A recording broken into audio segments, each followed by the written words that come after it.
tema da mensagem de hoje é mais forte do que o medo. E a gente precisa entender que o medo, ele é forte, não é fraco. Ele é poderoso, ele não é qualquer sentimento. Mas ainda assim é possível ser mais forte do que qualquer sentimento. Porque o sentimento, ele tem um ponto sensível. Sentimento é o que se sente, mas a tua identidade é o que se é. Então você sente medo, mas ainda é filho do leão da tribo de Judá. Alguém aqui? Você sente preocupação, você sente ansiedade, são sentimentos passam. Mas a nossa identidade foi firmada e é nela que a gente precisa firmar a nossa expectativa. A minha identidade está firmada em algo que foi estabelecido antes do que aquilo que eu sinto me alcançar. A minha alma está angustiada, isso é passageiro. A minha alma está alegre, isso é passageiro. Agora, quem eu sou? Eu sou quem Deus diz que eu sou. Eu tenho o que Deus diz que eu tenho. Eu posso o que Deus diz que eu posso. Alguém está comigo? Diga amém. Eu amo a citação de Napoleão Bonaparte. Ele falava que eu não tenho medo de um exército de leões que seja liderado por uma ovelha, mas eu tenho medo de um exército de ovelhas liderados por um leão. Porque a identidade do líder fala muito a respeito do que está se construindo. A gente precisa entender que existe um cabeça no corpo, e esse cabeça é o próprio Jesus. É Ele quem garante você, é Ele quem respalda você, é Ele quem sustenta você, é Ele quem fala por você. Então, por mais que existam vozes ao nosso redor, há uma voz sobre nós. Por mais que existam ruídos ao nosso redor, há uma palavra sobre nós. Alguém está pegando isso aqui? Diga amém. E a gente ouve isso tantas vezes, que às vezes entra no modo automático. O entendimento de que há uma palavra sobre mim, que antecede a minha existência, deve gerar em mim segurança. O entendimento de que há uma promessa, que ela foi estabelecida antes da crise chegar, antes do medo chegar, antes do sentimento chegar, antes da preocupação chegar, deve ser o nosso lugar de refúgio, é o nosso marco zero, é onde a gente volta quando tudo dá errado. Porque está tudo bem sentir medo, eu sinto, você sente, está tudo bem a gente ter preocupações, eu me preocupo, você se preocupa. Agora a gente precisa voltar para esse marco zero, é o lugar da gente recalcular a rota, como eu falei no último encontro. Esse lugar em que a gente volta e a gente se aquieta, e a gente se acalma, e a gente revisita palavras, e a gente relembra promessas. É nesse lugar que Deus coloca as coisas no seu devido lugar. O problema é que quando a gente está correndo e está cansado, mas não busca nele renovo, a gente para no meio do caminho. Quando a gente está se movendo e está com medo, mas não busca nele coragem, a gente desiste. Então nem sempre o movimento é a melhor estratégia. Não é só sobre se mover. Não tem nada pior do que um tolo motivado. Não é só sobre correr, não tem nada pior do que chegar mais rápido em lugar nenhum. É sobre partir de um ponto. Cristo é a cabeça, Ele tem uma palavra, Ele tem uma promessa, é nele que eu confio, é nele que a minha alma espera, e a partir desse entendimento eu volto a correr, a partir desse entendimento eu volto a me mover, porque eu acho que muitas palavras que a gente ministra e ouve são palavras pautadas em encorajamento, e o encorajamento é maravilhoso, mas ele precisa estar bem firmado e fundamentado em verdade de Deus, porque senão a gente só está motivado, encorajado, a gente está correndo feito um maluco, atrás do vento, indo para lugar nenhum. Eu lembro de uma pregação que eu fiz um tempo atrás, que eu falava sobre o desafio da gente encarar a nossa jornada como se fossem esteiras. Alguém já caminhou na esteira aqui? Alguém já suou muito caminhando numa esteira? Alguém já saiu do lugar enquanto caminhava? Você já saiu do lugar enquanto caminhava na esteira? Pro lado, boa. Obrigado, Lucão, muito bom. Você corre, se cansa, sua, mas não tem destino. Você imprime esforço, dá o seu melhor, fica exausto, mas não sai do lugar. Você está ali 1 hora, 2 horas, 10 horas, não é sobre tempo. Você não vai chegar a lugar nenhum. Eu acho que muitas vezes a gente está tentando lutar contra o medo, contra desânimo e contra outros sentimentos, como alguém que corre numa esteira. A gente está querendo se distrair, quer só continuar correndo. A gente está tentando vencer esses sentimentos e quer só continuar andando, mas a palavra de Deus fala que há tempo para todas as coisas, e há tempo inclusive da gente voltar para o marco zero e recalcular a rota. Então, como eu consigo vencer o medo? Eu creio que uma das formas da gente vencer o medo é a gente se aquietar e deixar Deus trazer à nossa memória o que dá esperança. A gente revisitar palavras antigas, promessas antigas, porque é isso que gera encorajamento. O que vai te encorajar não é o fato dos seus gigantes terem se apequenado. O que vai te encorajar é lembrar que há um leão da tribo de Judá que vai à frente da sua batalha. Então os gigantes podem até ser maiores do que eram na estação anterior. Não é sobre o tamanho do meu adversário, é sobre o tamanho do meu Deus. Max Lucado, ele diz que se olharmos para os nossos gigantes, tropeçaremos. Mas se olharmos para o nosso Deus, os nossos gigantes é que tropeçarão. Então eu estou falando com propriedade de causa, irmão. Tem dias que você olha e fala: caramba, velho, nessa acho que deu ruim, estou cansado, estou desanimado, estou sem esperança. Mas aí você lembra das promessas, você lembra do que Ele te falou, você lembra do que você já ouviu, você revisita algumas palavras que você recebeu, anotações que você fez, impressões no Espírito que você teve. Cara, não tem como continuar sentindo medo, sabendo quem Ele é. E eu acho que essa é a nossa grande batalha, o que se sabe e o que se sente. Quando o que eu sinto é maior do que o que eu sei, eu estou em sérios problemas. Porque o sentimento, ele é enganoso. Ele faz um gigante parecer maior do que na verdade ele é. Agora o que eu sei faz com que, independente do tamanho dos gigantes, eu saiba que o meu Deus é maior do que todas as coisas. O meu Deus, Ele é um Deus de batalha. Ele é chamado de Senhor dos Exércitos. Ele é aquele que vai à frente, não se cansa, não fica exausto. Ele é aquele que dá àqueles a quem Ele ama enquanto dorme. Ele é aquele que vai à frente. Então o que se sente e o que se sabe trava uma batalha constante, porque a todo tempo o seu sentimento vai tentar governar a tua jornada. É por isso que tem momentos que a gente acaba cedendo para algumas tentações e desejos. Irmão, pega isso aqui. O problema do crente não é a aprovação. A aprovação foge a caráter. A aprovação nos aproxima de Deus. A aprovação nos deixa mais crentes. A aprovação nos deixa mais tementes. O que derruba um crente não é a aprovação, é a tentação. É a tentação que derrubou Sansão. É a tentação que derrubou Davi. Então por que a tentação é tão desafiadora? Porque a tentação, ela mexe com aquilo que se sente. Você é forte, hein, Brasil? Acho que Jesus está ligando para alguém aí. Ainda bem que ele não ligou para cobrar, hein? Onde é que a gente estava? A tentação está ligada ao que se sente. E quando eu me movo pelo que eu sinto, eu deixo de ser um homem espiritual, eu começo a ser um homem natural. O homem natural, ele se move por instinto. Alguém já viu um cachorro no cio? Por que um homem casado, temente ao Senhor, não se move assim? Porque ele é governado pelo Espírito, agora há um domínio próprio. Então o instinto ainda está ali, mas o instinto agora é governado. A gente às vezes tem ira, tem vontade de fazer algumas coisas. Alguém te afronta, alguém te humilha. A gente tem esse ímpeto, faz parte da nossa natureza humana. Mas por que muitas vezes a gente não faz o que tinha vontade de fazer? Porque um homem governado pelo Espírito não se move pelas vontades ou pelos sentimentos, ele se move por um fruto do Espírito. A palavra, quando fala sobre as obras da carne e o fruto do Espírito, fala sobre duas realidades que se contrapõem o tempo inteiro. Então entende uma coisa, o mesmo Espírito que governa o teu ímpeto, o mesmo Espírito que governa o teu instinto, é o mesmo Espírito que quer governar a tua mente e os teus pensamentos. A Bíblia fala que sobre tudo que se deve guardar, guarda o teu coração, porque dele procedem as fontes de vida. O que é o coração? O coração é o centro das emoções.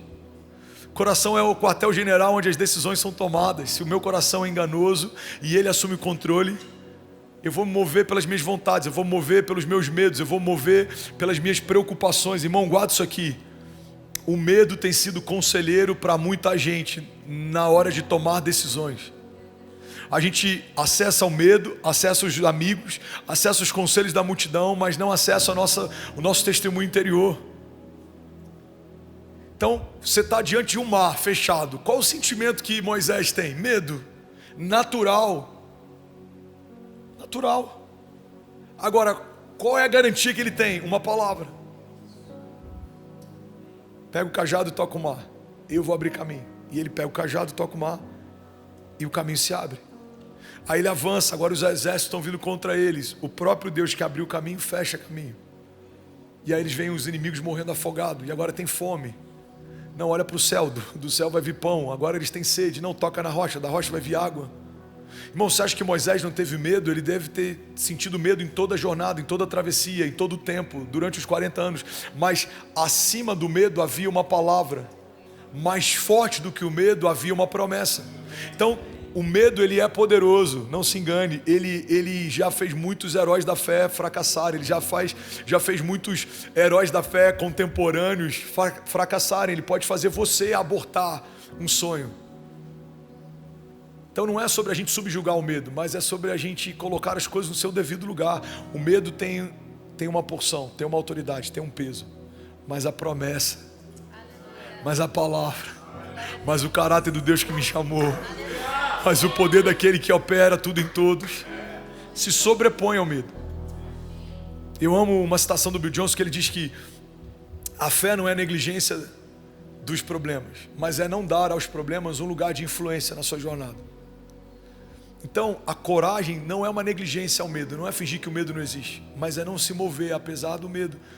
O medo não vai me fazer tomar decisões, o medo não vai me fazer diminuir expectativas ou definir os meus limites. Irmão, eu amo falar sobre isso porque eu já errei várias vezes de várias formas, mas é muito difícil eu não me mover por uma palavra ou por uma promessa ou por uma impressão por conta do medo. Eu aprendi a me mover com medo mesmo.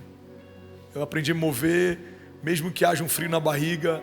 Eu preciso crer nesse testemunho interior e entender que a promessa dele já é uma garantia de que tudo vai terminar bem. Não significa que vai ser fácil, nem sempre é leve, mas vai terminar bem, porque aquele que começou a boa obra, ele é fiel para concluí-la, amém?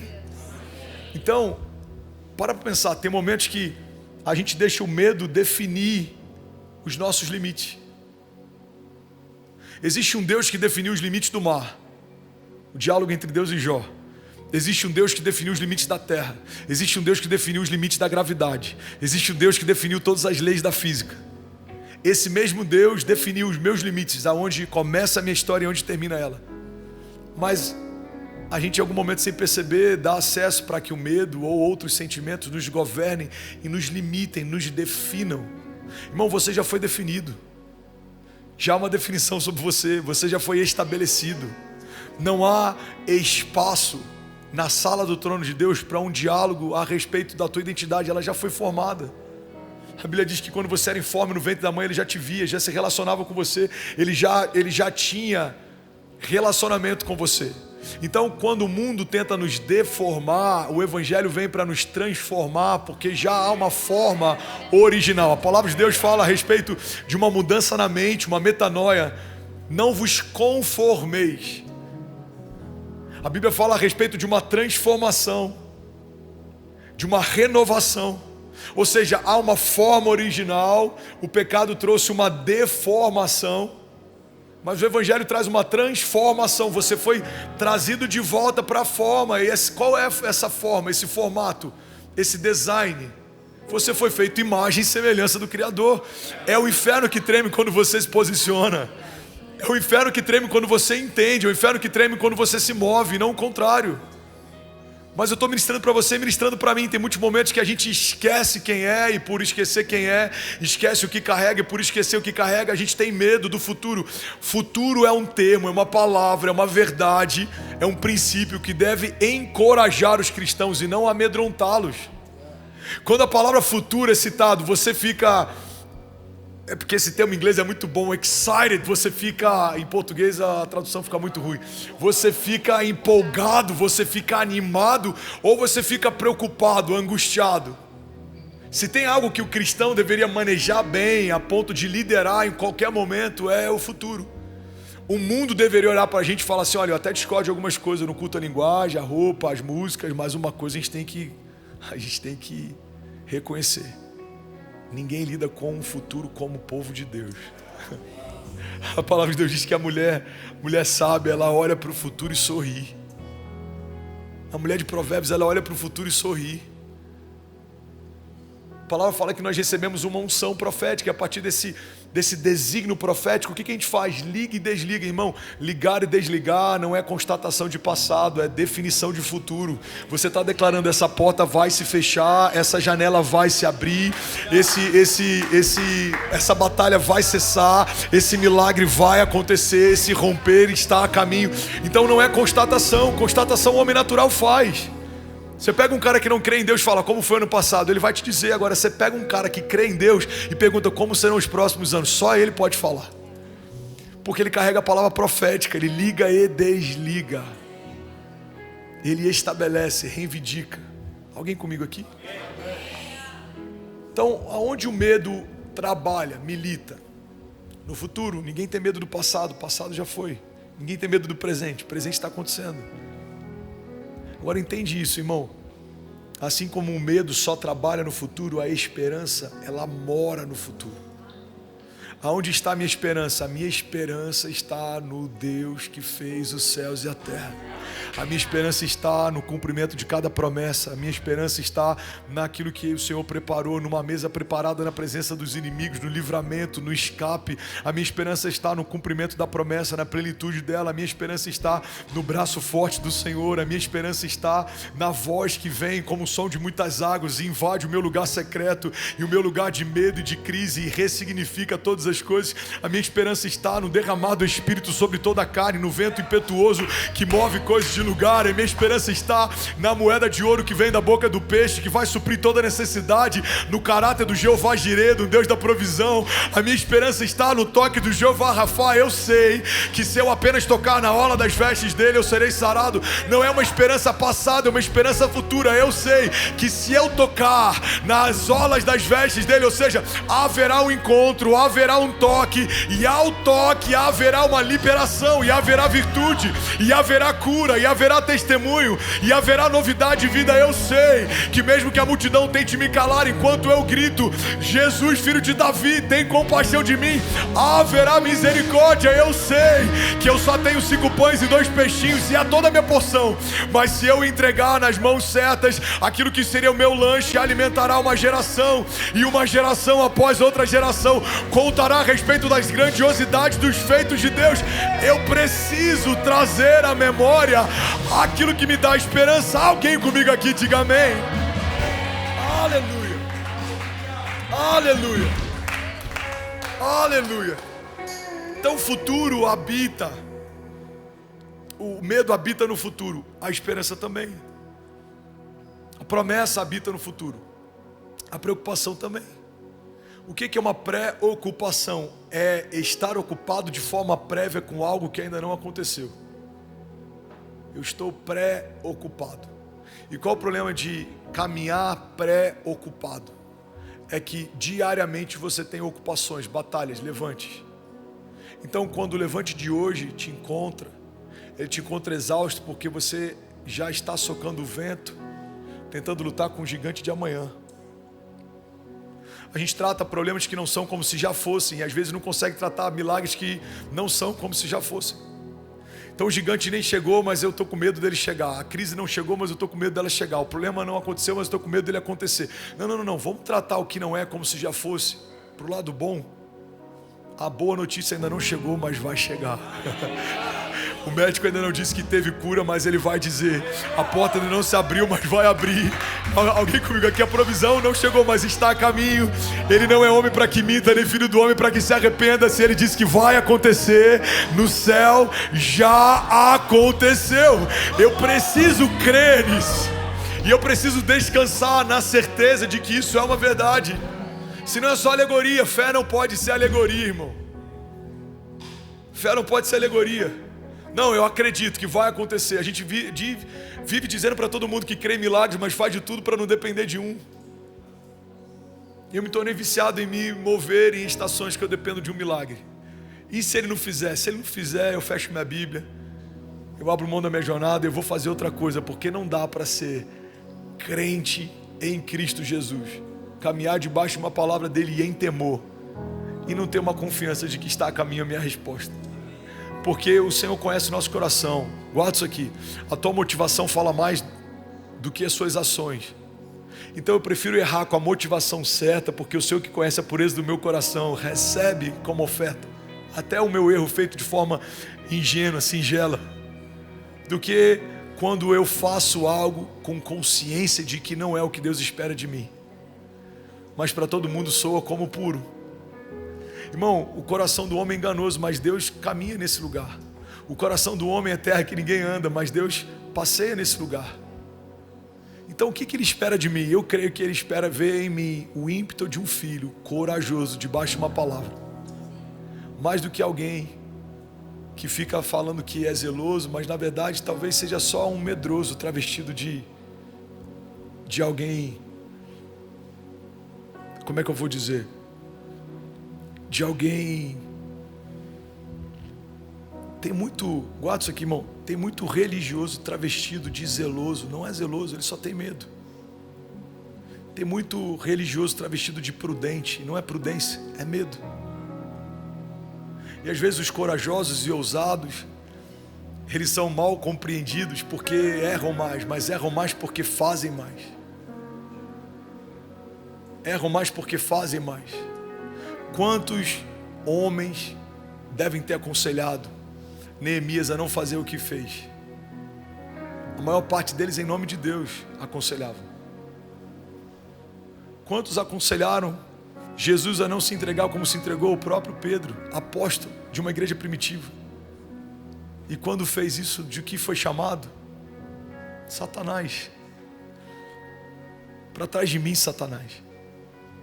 Por quê? Guarda isso aqui, irmão. Porque quem não vive de forma ousada, em busca de um propósito, mesmo que custe tudo, vai defender o erro como se fosse zelo. O que Pedro está fazendo é defender o engano. Ele está falando, não, vamos te poupar disso. Não, a gente vai te proteger, a gente vai te blindar. Jesus fala, para trás de mim, Satanás. A redenção não é um engano, a redenção é o motivo pelo qual eu vim à terra. O verbo encarnado precisa ser crucificado, porque a partir dessa crucificação eu vou abrir um vivo e novo caminho. Eu vou restaurar e reconciliar. Quantos conselheiros teriam dito para Neemias, não sai do palácio, permanece? Quantos teriam dito para Jesus, não se entrega, foge? Quantos teriam dito para Pedro, não coloca o pé para fora, é mais seguro dentro? Eu não sei ao certo quantos tinham, mas se estavam só os discípulos, eram 12, e só um voltou molhado para dentro do barco, mas só um voltou com uma memória de como é andar sobre as águas com o mestre. Então quem você é? Você é daquele que prefere permanecer seco, no lugar aparentemente seguro? Ou você é daqueles que a história vai falar a respeito dos feitos que você viveu com Deus? Sim, estou voltando molhado, mas caminhei sobre as águas com Jesus. Sim, estou voltando molhado, mas eu sei o que é andar sobre as águas com Ele. Sim, estou voltando molhado, mas quando Ele me disse vem, eu fui. E quando eu afundei, Ele estendeu as mãos e imediatamente me trouxe de volta. Porque é melhor ver uma mão estendida do Senhor me trazendo de volta para um lugar que eu deveria permanecer do que nunca ter estado nesse lugar. Irmão, guarda isso debaixo da unção do Senhor. Somos mais fortes que o medo. O medo, ele existe, ele está ao nosso redor, ele vem tentando nos abater, mas há uma palavra que chegou primeiro, há uma promessa que se estabeleceu primeiro. Quem é esse que até o vento e o mar lhe obedecem? Diziam os discípulos. É aquele que estabeleceu a tua promessa, o teu futuro, a tua casa, é aquele que firmou as tuas palavras no lugar seguro, é aquele que está te chamando para andar com Ele sobre as águas. Alguém comigo aqui, diga amém. Glória a Deus. Aleluia. Aleluia. Aleluia. A gente vê isso em Davi, um homem segundo o coração de Deus. Errou porque de forma precipitada, talvez por querer apressar a chegada da presença de Deus na cidade, tentou facilitar a logística. Colocou um carro de bois no lugar do ombro dos sacerdotes. Eu não sei a motivação. Sinceramente não acho que foi economia de gasto. A história de Davi não dá margem para isso. Ele nunca economizou nada para entregar tudo para Deus. Então se a história dele não nos fala a respeito de alguém que economizava recursos, tudo bem, gente? Se a história não nos dá margem para encontrar no caráter de Davi alguém que economizava recursos ou esforços, eu não acho que foi sobre recursos. Davi não era alguém que fazia de forma intencional a quebra de princípios. Ele construiu uma casa para Deus porque ele começou a se incomodar com o fato de habitar num palácio e a presença de Deus está resumida a uma tenda. Agora, se a gente for olhar para a história de Davi, eu vejo um homem que o ímpeto dele era fazer algo que alegrasse o coração de Deus. Então eu creio, eu posso estar equivocado, que ele errou talvez tentando acelerar o tempo do retorno da presença para a cidade. E quando isso acontece, alguém é fulminado porque tocou no que não deveria tocar. Mas Davi é poupado e tem uma segunda chance para fazer de novo do jeito certo, no tempo certo. Irmão, guarda isso aqui. A gente vê vários heróis da fé que até erraram tentando fazer o certo, mas a motivação era pura e o coração era reto. Quando a minha forma erra, não é levado em consideração porque a motivação com que eu fiz era correto. Mas quando a minha forma parece reta aos olhos dos homens, mas a minha motivação, ela não é agradável aos olhos de Deus, isso é muito preocupante. Ser mais forte que o medo significa se mover de forma ousada debaixo de uma palavra, mesmo que me custe tudo, mesmo que em alguns momentos eu tropece, mesmo que em alguns momentos eu fale, mesmo que em alguns momentos eu me canse, mesmo que em alguns momentos eu desanime. Eu preciso trazer a memória e recomeçar. Por quê? Porque há uma palavra de Deus estabelecida sobre mim que é mais forte do que as circunstâncias, do que os tropeços, do que o que está ao meu redor, do que a força dos ventos, do que o volume dos ruídos. Há uma palavra de Deus que me garante. Davi era um homem segundo o coração de Deus, e ele nos ensina um princípio. Ele fala: mesmo que eu ande por um vale de sombras e morte, mal nenhum eu temerei, porque tu, Senhor, estás comigo. Cara, o cenário é tenebroso, existe morte ao redor, ou pelo menos a sombra dela, mas a garantia do salmista é a certeza da presença de Deus. Então o lugar não é o melhor, a presença ao meu redor não é a melhor presença, o que me cerca não é talvez o melhor ambiente para eu estar, mas uma coisa eu me garanto: o Senhor está comigo, Ele está no meio do vale, Ele vai me levar a pastos verdejantes, Ele vai me guiar mansamente em águas tranquilas, o cajado dele me protege, Ele me respalda, Ele me guia. Alguém comigo aqui, diga amém. E é sobre isso que eu queria falar nessa noite, sobre caminharmos debaixo desse entendimento de que existe uma palavra de Deus, existe uma promessa de Deus, e existe uma característica no caráter de Deus que nos garante: Ele é fiel. Ele é fiel. As circunstâncias mudam, mas Ele continua sendo fiel. Gigantes se levantam, mas Ele continua sendo fiel. Coisas fogem do meu controle, mas Ele continua sendo fiel. Josué 1,9 diz: não foi eu que lhe ordenei, seja forte e corajoso, não se apavore nem desanime, pois o Senhor, o seu Deus, estará com você por onde você andar. Alguém pode dizer glória a Deus por isso? O entendimento que a gente precisa ter é que o nosso adversário, ele odeia tudo que a gente carrega de precioso. Satanás odeia as tuas promessas, Satanás odeia a tua identidade, Satanás odeia a tua família, Satanás odeia o teu destino profético. E é por isso que ele sempre vai militar contra isso. E a pior coisa que a gente pode fazer é ceder à pressão, porque alguém que está desencorajado, alguém que está amedrontado, em algum momento pode aceitar um plano B como sendo resposta. Eu lembro que eu estava num voo alguns anos atrás e aí conseguiram um lugar para mim perto da porta de emergência. E aí a pessoa estava dando as instruções e eu fiquei olhando aquela porta de emergência. E eu falei: cara, é engraçado, porque portas de emergência elas só são feitas para serem usadas quando tudo dá errado, mas quando o momento é ruim, a gente começa a encarar portas de emergência como se fossem atalhos. Abortar o teu chamado por conta de um levante não é uma opção, é uma saída de emergência. O problema é que se você usar uma saída de emergência enquanto está em voo, o teu destino não é bom. Abrir mão de uma promessa por conta da força dos levantes é uma saída de emergência. Aceitar qualquer coisa menor do que aquilo que Deus já estabeleceu para si é uma saída de emergência. Então qual é o único caminho que a gente tem? O único caminho que a gente tem é o caminho proposto por Deus. Qualquer outro caminho não é um caminho de Deus. Logo, não nos leva para um caminho de Deus. O único caminho existente é esse. Não tem plano B, não tem plano C, não tem atalho, não tem como. Jesus, ele é levado para o deserto, ele é tentado, e uma das tentações que ele sofre é justamente usar do dom para suprir necessidade. Ele tem fome. Satanás, ele estimula para que ele use do dom para fazer com que pedras virem pão. Ele fala: nem só de pão vive o homem, mas de toda a palavra que sai da boca de Deus. Irmão, o medo nos faz usar do dom para suprir necessidade. O medo nos faz abortar promessas porque a gente quer um caminho mais fácil. O medo nos faz abrir mão de primogenitura por causa de prato de lentilha. O medo nos faz negociar o negociável. O medo nos faz aceitar o inaceitável. Agora, quando eu trago de volta para o centro da minha história a minha identidade, as promessas que o Senhor me fez, não dá para aceitar qualquer coisa menor do que aquilo que Ele me prometeu. Como fazer José aceitar qualquer visão menor do que a visão que ele já teve? Como fazer Davi aceitar qualquer coisa menor do que o reinado que ele foi estabelecido? Como fazer com que Moisés viva qualquer coisa abaixo do que aquilo que Deus chamou ele para viver? Irmão, ele viu pragas serem estabelecidas sobre o Egito. Ele viu o mar se abrir, ele viu a água descer da rocha, verter da rocha, ele viu pão descer do céu.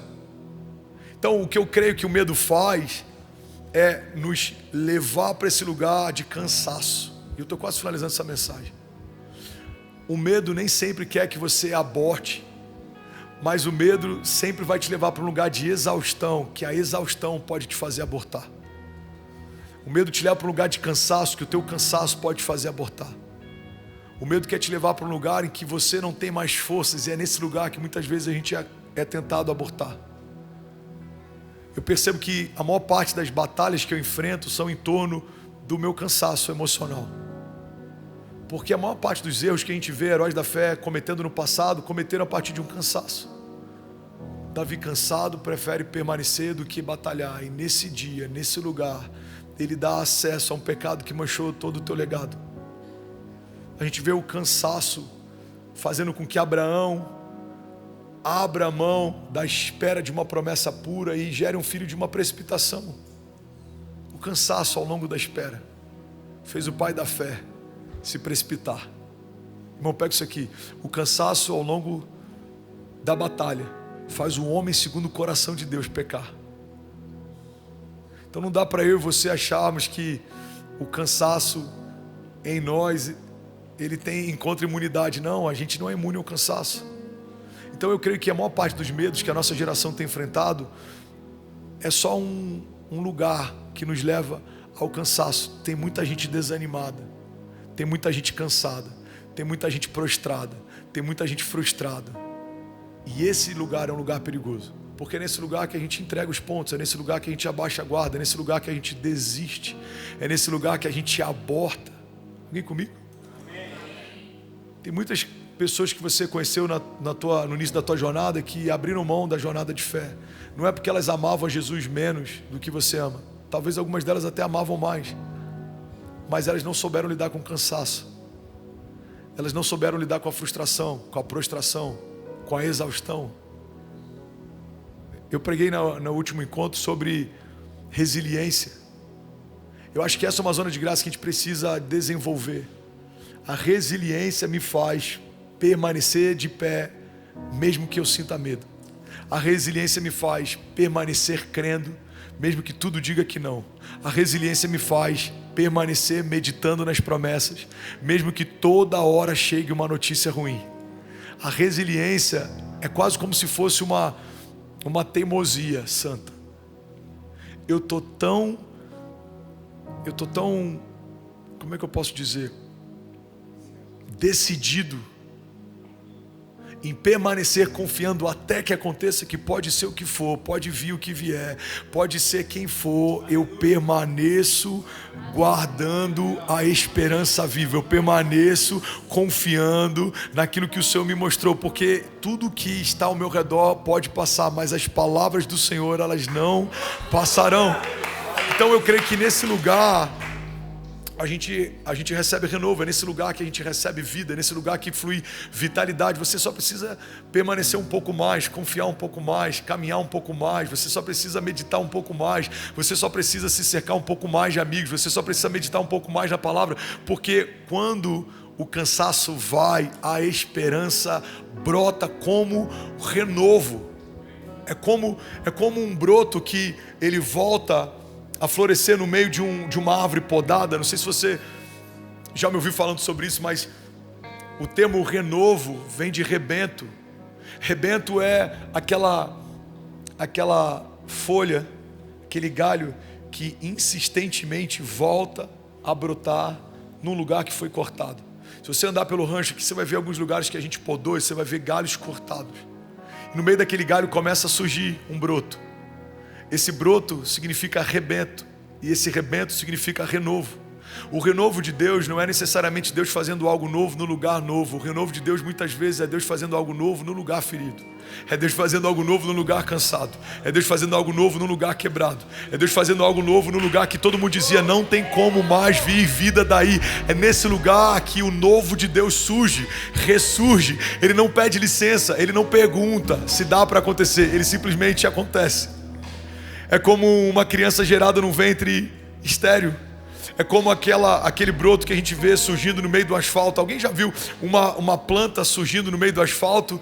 Cara, aquilo ali nada mais é do que uma promessa que insiste em florescer, mesmo que o cenário seja adverso. Não tem vida, não é o melhor cenário, não é suscetível para. Mas ele não perguntou para o tempo, para o clima. Ele simplesmente ressurgiu, renasceu. Isso é evangelho. Evangelho é redenção. Redenção é resgate. Resgate é ser trazido de volta para o lugar de origem. E é para esse lugar que Deus quer chamar a gente. E como que a gente vai para esse lugar? Quando a gente começa a caminhar a despeito do medo, apesar da crise, acima de todo o sentimento. Eu termino voltando no lugar que a gente começou. É quando a gente decide por um desses dois lados. Vou caminhar pelo que eu sinto ou vou caminhar pelo que eu sei? Fé não é o que se sente, fé é o que se sabe. O que eu sinto hoje? Eu sinto cansaço, eu sinto medo, eu sinto preocupação. O que eu sei que o meu Deus é fiel. Eu sei que o meu Deus é justo. Eu sei que Ele é bom. Eu sei que Ele recompensa. Eu sei que dele não se zomba. Aquilo que a gente semeia, a gente colhe. Então as certezas a respeito de Deus me fazem permanecer, mesmo quando os meus sentimentos falam ao contrário. Amém? Alguém recebe isso aqui? Então feche teus olhos, eu quero ministrar sobre você. Aleluia. 2 Coríntios 4,16. Por isso não desanimamos, embora exteriormente estejamos a nos desgastar, interiormente estamos sendo renovados dia após dia. Pois os nossos sofrimentos leves e momentâneos estão produzindo para nós uma glória eterna que pesa mais do que todos eles. Assim, fixamos os olhos não naquilo que se vê, mas naquilo que não se vê. Pois o que se vê é transitório, mas o que não se vê é eterno. E aí, tudo bom? Você acabou de assistir uma mensagem aqui do nosso canal. Eu tenho certeza que ela te edificou e que ela vai gerar algo novo em você. E a gente separou mais 2 vídeos. Eu quero deixar essas indicações aqui para você continuar queimando com Jesus. E eu quero muito te fazer um pedido também. Se essa mensagem te edificou, comenta aqui embaixo, segue o canal e me ajuda a compartilhar para que mais pessoas sejam tocadas também. Deus te abençoe.